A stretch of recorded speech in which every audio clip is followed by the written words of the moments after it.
But what are we going to talk about today? Well, I'm going to talk about something I don't think I've done a video on this channel, which is kind of surprising. The Star Wars radio drama. They did one for Star Wars and Empire when I was growing up, and before you say, hey Junkman, they did one for Return of the Jedi also. Return of the Jedi one was done in the 90s, years later, and I didn't even know they did that until, probably years after they did it. And did you know that John Lithgow, or Lithgow, the great Dick Solomon from Third Rock from the Sun, man, I've been rewatching that. That show is great. Have you ever seen Third Rock from the Sun? I don't know why it doesn't get more love. I love that show. But everybody knows John Lithgow. He was in Cliffhanger, The World According to Garp. He's been in a lot of stuff. But did you know he did the voice of Yoda in the Return of the Jedi radio drama? That's something, a little fun fact for you there. And one of the stars from Riptide, I love Riptide, Perry King. I think it was Perry King, or was it the other one? Or the Joe Perry? I think it was Perry King. He had Han Solo in the original Star Wars drama. But I'm getting off base here. I'm not going to. This isn't about the making of or anything. It's more about my memory of those radio dramas and seeing what you guys think about it. Now, I didn't know anything. Oh, let me start. But let me go back. Some reason, even at a young age, I was fascinated by the radio. I had a boombox. We all had boom boxes in the 80s. It wasn't one of those. It was one you put on your shoulder, but it was one to kind of make you look kind of like a wuss or something. It was really small. It wasn't as big. Probably like this. Well, I had 2 tape decks on it though, so I thought it was pretty cool because I could dub. Not only could I dub cassette tapes, I could dub them in high speed dubbing right there. Actually, I think that came a little later, so I'm getting ahead of myself. I had another little portable radio that was my dad that he gave me. I think he upgraded, and this radio was awesome. It had a dial. Don't you miss a dial on a radio where you can fine tune it into that station you want to listen to? And I remember it had AM, FM. It had 2 different FMs. I don't know why.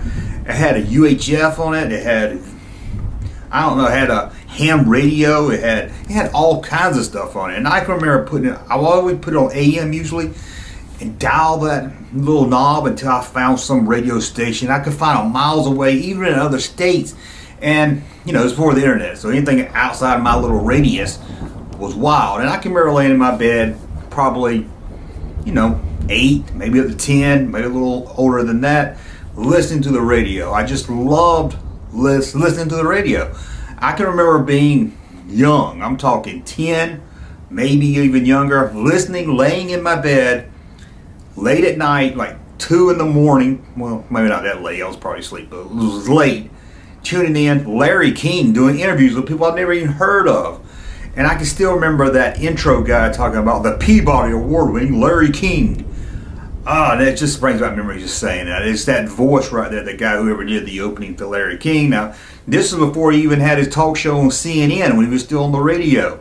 And again, I didn't know none of these people he talked to, but I just loved it was live, and just thinking this man far away in some New York City or something in this little studio talking. I'm listening to him. It was great. And then growing up on country music as I did, I could tune in if I got lucky, get WSM radio out of Nashville, and hear the Grand Ole Opry. Anybody who grew up on country music knows the Grand Ole Opry. So you could tune that in, and it was a live concert right there in your room. It was amazing. And I'm not into sports. I'm not into sports, but I would tune that dial to a local station and pick up probably the Atlanta Braves or some other baseball game. I don't remember listening to football or soccer or anything, but I think because I can follow baseball.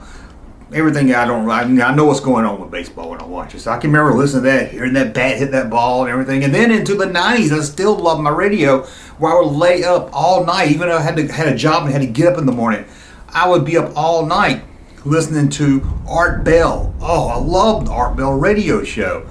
I can remember I took a job, this was right after school, after I graduated from school, and I would be working nights from like 11:30 at night till 4 in the morning or something. And I took that because there was no bosses there, and I could listen to Art Bell. I had a little headpiece, then we had wires on it and everything. I could listen to Art Bell while I worked. I was like, I can't believe I'm getting paid and I get to listen to Art Bell. So that was really good. But let's get back, before I get way off topic here, to the public Star Wars radio drama. Now this takes you back to, this was in vein with those old serials, old radio shows from, I guess, the 30s, when they used to do shows on the radio. Now, that was way before my time. So my introduction to hearing Star Wars on the radio, that was, this is the first time I heard anything like that. Of course, I knew they did that. Now, I can remember laying in my bed, listening, at least this is how I remember it. Your memory gets a little fuzzy. Going through that dial and hearing Star Wars, sounds of Star Wars. I can remember like, oh my God, hold on, is that Star Wars? I didn't know anything about the radio drama. I didn't know it was coming out. I didn't know, I didn't know anything. I didn't follow the press on it. And I was like, wait a minute. I started listening. I could hear these voices sound like Luke, and I knew when I heard 3PO, that's Anthony Daniels. He did the voice. And I can remember hearing all these voices from Star Wars, and now lay there. Now, I think they did it probably in parts, and I lay there what seemed like I lay there all night listening to that and loving it. I mean, I really have to put you in the mind frame if you didn't grow up in the original Star Wars time period. You didn't have Star Wars on VHS. You didn't have Star Wars. You couldn't just hit a button on your internet and watch Star Wars. So it was, even if you saw a little clip on a commercial, or if you saw a little clip of Star Wars and maybe some making of special, it was like, whoa, you just wanted to capture that feeling. So laying there in that bed with my eyes closed, hearing the Star Wars, the sounds of Star Wars, the ships, the music, the special effects, the actors talking, it put me in Star Wars right there, and I fell in love with that. And I can remember laying there listening to it, and the bad thing is, I didn't really know when it was going to come on. I didn't know nothing about it. I couldn't go on the internet and search to find out what this was. And for years after hearing that, I wrote it off as, okay, maybe I'm misremembering. Maybe Star Wars wasn't really on the radio. Now, I remember reading somewhere, probably Starlog or something, how they did the Star Wars commercials. There's some Star Wars trailers to the film. I played them before in some YouTube videos. It's audio commercials for the Star Wars film that would play on the radio. And I actually talked myself into thinking, okay, that's what I heard late at night. But I was like, no, it was longer than that. But you know how it is in your kid mind. You can lay there for 5 minutes and you swear as a kid, you lay there for hours. So I didn't even know about that until probably the 90s. I started getting back into Star Wars, collecting stuff and everything. And that's when I heard, wait, there's a Star Wars radio drama? I started asking around. I think it was Toy Shop, or one of those magazines where you could order, somebody made a copy of it. It's before they did get released later in the 90s on CD, but you could buy like a bootleg copy of it then. And I was on just like somebody's homemade cassette tape. And it was probably about 5 hours long before I got the first one. And I would bring it, I got it, listened to it, just like I was a kid again, laid in the bed, closed my eyes, watched Star Wars in my mind. Had deleted scenes in it too, though. That was cool. Had the whole big scene, if I remember correctly. Had all that. So that was really cool. Now, sadly, I didn't remember Empire Strikes Back as a kid. Like I said, I just found it one time on the radio, and I just kind of lost and forgot that memory of. So I didn't know to go look for the Star Wars. For the Empire Strikes Back.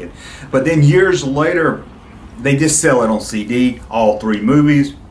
And I did find it at a public library where I could rent the CD, and I listened to it in the car, listened to it at home. If you haven't really listened to those radio dramas, please do. They're on YouTube for free. I was going to do a reaction video to them, but they're all so long. They're like, they're not in parts. So the first was like 5 hours. So you don't want to sit here and watch me listen to Star Wars radio drama for 5 hours. But I'm curious out there, you guys, did you know about the Star Wars radio drama? Did you ever listen to it as a kid, or did you discover it when you were older, maybe thanks to the internet or thanks to the CDs that got released? Because I really didn't hear anyone talk about it. I didn't hear anything about it throughout my whole childhood. My brother, who loved Star Wars as much as I did, we never talked about it. I just had this memory of laying in the bed, finding Star Wars on some random radio station, and then convinced myself maybe I dreamed it, or maybe it was just a commercial, or it was on like the UHF channel. I could tune in. I could get local television stations. The audio from them would come across the radio. So maybe I thought, well, maybe that's maybe they're playing some clips of Star Wars. I talked myself out of believing there was a radio drama. But in the whole time in my head, I was like, no, I remember that. I remember the acting. I remember it was more than just a commercial. And I was happy to find out that, hey, I wasn't crazy. I didn't dream it. I did lay there and listened to what felt like hours. I really don't know how long I lay there, probably 20-30 minutes before I passed out, but it was amazing. I was like, it's just that little bit I heard grained in my brain how much I loved, that grained in, I can't talk, so excited talking about this. It grained in my head and put a memory in there that's kind of like the holiday special. I saw the holiday special, and it was always in the back of my head. Was there a Star Wars holiday special? Again, this is before the internet. You're like, what's that? And you start asking people. It's like, no, I don't remember that. Then somebody, my brother was like, yeah, it was a Christmas special. We called it a Christmas special. And it was always, do you remember? You couldn't remember much about it. You remember like the aliens. You remember somebody singing. You couldn't remember scene for scene. So, and then you find out, whoa, you find bootlegs of it. And you're like, there was a holiday special. I remember I bought that off the internet really early, probably 92, 93. Videotape that had it and all the commercials on it, and it just blew my mind, and the trailers, and blew my mind. But we're talking about the radio special here. Again, it just that memory ingrained in me, and I just want to know what you guys, did you know about it? Did you listen to it? Did you listen to them all? Did you get excited? Like, oh man, God, the Star Wars radio drama is coming back. Or in the 90s when they finally completed it with Return of the Jedi, did you listen to that? Let me know all that, all your memories of it. Or if you don't know it, please check it out. It's on YouTube. Anyway, thank you for watching. Hey, Jumpman channel popping though. Thank you, sir, for that unsolicited testimony.